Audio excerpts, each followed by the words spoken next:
A shootout erupts as Guatemalan elite forces storm a house where they believe drug traffickers are hiding. After exchanging gunfire for 2 hours, 2 drug traffickers are killed and another one captured. 2 members of the Guatemalan National Police are wounded.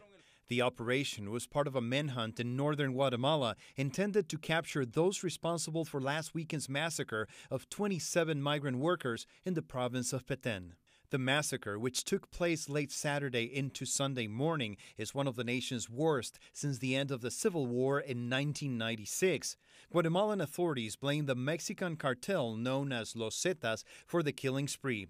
Some of the victims were beheaded.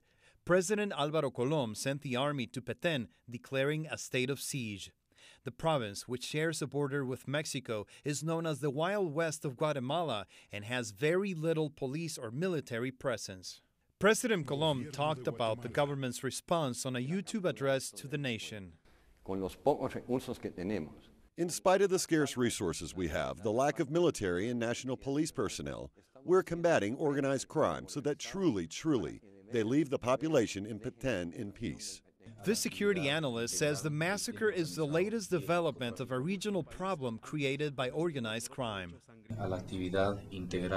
I believe that this should not be seen as something isolated. This is caused by the widespread presence of organized crime and drug traffickers in the region. I also believe that this shows how, under the current conditions in Guatemala, drug traffickers can operate with impunity.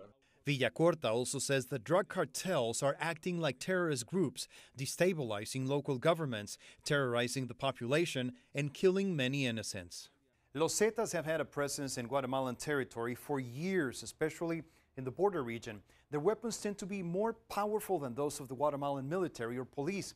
Many of them are former members of Mexico's elite military forces with training in advanced tactics that makes them a particularly difficult adversary. Rafael Romo, CNN, Atlanta.